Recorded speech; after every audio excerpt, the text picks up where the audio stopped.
नमस्कार दोस्तों, क्या आपने कभी सोचा होगा कि जिस पानी को हम पीते हैं, जिस वायु में हम सांस लेते हैं और जिस धरती पे हमारा जीवन का अस्तित्व टिका हुआ है, वह दिन पर दिन जहर बनते जा रहा है। कारण क्या है? तो कारण एक ही है, पर्यावरण को असुरक्षित पर्यावरण प्रदूषण और कचरे का सही ढंग से इस्तेमाल न करना। पर्यावरण पॉल्यूशन क्या है? पर्यावरण प्रदूषण क्या है?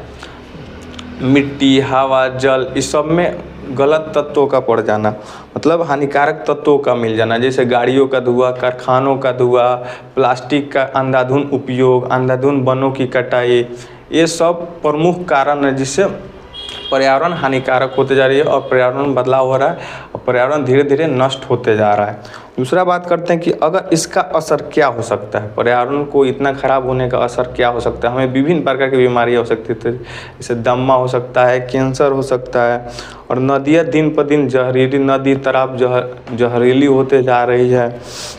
ग्लोबल वार्मिंग और जलवायु में परिवर्तन भी तेज़ी से हो रहे हैं। आप देख रहे हैं कितना गर्मी पड़ रहा है, कितना धूप निकल रहा है, बारिश भी हो रहा है तो लगातार हो रहा है, गर्मी धूप वैसे ही पड़ रहा है तो 10-10 दिन तक कोई बारिश का आगाम नहीं हो रहा है, बारिश हो ही नहीं रहा है। 41 डिग्री सेल्सियस जो पिछले दशक में नहीं देखे होंगे कि इतना गर्मी पड़ रहा है। लॉकडाउन के समय पर्यावरण सुरक्षित था, कोई वाहन नहीं चल रहा था, सब फैक्ट्रियाँ सील थी, तो पर्यावरण सुरक्षित था। तो महीनों पर 10-10 दिन तक मानसून अच्छा रहता था, बारिश होता था, अच्छा हवा का वातावरण रहता था। दूसरी बात करते हैं तो हम बात करते हैं कचरे का सही ढंग से प्रबंधन या कचरे का सही ढंग से इस्तेमाल नहीं किया जा रहा है। हमारे शहरों से रोजाना टनों भर टनों कचरा निकलता है।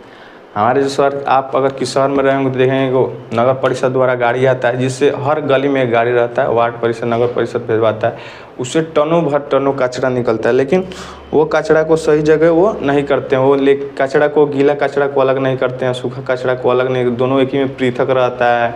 और उसको ऐसे ही लाके ना रिसाइकलिंग की अच्छा, मतलब यहाँ पे सुविधा है ना, कुछ का सुविधा है, और उसे कहीं भी लाके कोई गड्ढे में उड़ेल देते हैं। यहाँ हम बात करते हैं, यहाँ हम नरकटियागंज में रहते थे, यहाँ एक हड़बड़ुआ नदी है, उसके जस्ट बगल में कचरे का बहुत बड़ा खदान बना दिया गया है।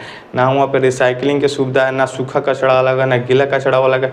उससे जो गंध निकलती है ना, मतलब अगर लोगों को छोटी मोटी बीमारी है ना, तो उसको अगर 2 दिन उस रास्ता से कोई गुजर के लगता है तो उसका बीमारी मतलब बहुत खतरनाक रूप लेगा। इतना ज़्यादा गंध छोड़ता है, इतना खराब वहाँ का वातावरण है, वायु है। और इसका समाधान क्या हो सकता है? कचरे का समाधान क्या हो सकता है? कचरे का समाधान, गीला सूखा कचरा को अलग करके रखते हैं, प्लास्टिक का इस्तेमाल कम करें। आप कागज़ वाला प्लास्टिक ऑर्डर करें, ऐसे कागज़ वाला प्लास्टिक का इस्तेमाल करें। मार्केट में कुछ दिन पहले बैन हुआ था, लेकिन अभी प्रचलित है, अभी चल रहा है, कोई इस पर रोक रखाव नहीं चल रहा है। उसके बाद जो चीज़ दोबारा इस्तेमाल हो सकती है उसको रिसाइकलिंग करें। समझ, निपटान विधि में आप 9th क्लास में पढ़े होंगे, रिसाइकलिंग क्या है, पर्यावरण को कैसे सुरक्षित रखते हैं, कचरे का प्रबंधन, ये सब 9th क्लास में नॉर्मल पढ़ाया जाता है। लेकिन आज के जो युवा इस पर कोई ध्यान नहीं दे रहा है। आप कोई फूड खा रहे हैं तो उसका पन्ना कहीं फेंक दे रहे हैं, पन्नी कहीं फेंक दे रहे हैं, उसको ना डस्टबिन में डाल रहे हैं, ना कहीं ऐसे डाल रहे हैं, जहाँ मन वहीं फेंक दे रहे हैं। तो आप सुरक्षित रहें, और आप सुरक्षित रहेंगे तो आपकी आने वाली जो पीढ़ी है वो भी हमें अच्छा संतावना देगी और वो भी सुरक्षित रहेगी। तो हम बर्बाद करेंगे तो आने वाली पीढ़ी हमें कभी माफ़ नहीं करेगी, क्योंकि इंडिया में सबसे ज़्यादा पॉल्यूशन बढ़ रहा है, इतना कचरा फैलाया जा रहा है जिससे पॉल्यूशन बढ़ रहा है। और ये धरती हमारी है, ये धरती हमारी है, और इसे साफ़ सुथरा रखने की जिम्मेदारी भी हमारी है। अगर हम यह चेत नहीं करते हैं तो आने वाली पीढ़ी हमें कभी माफ़ नहीं करेगी।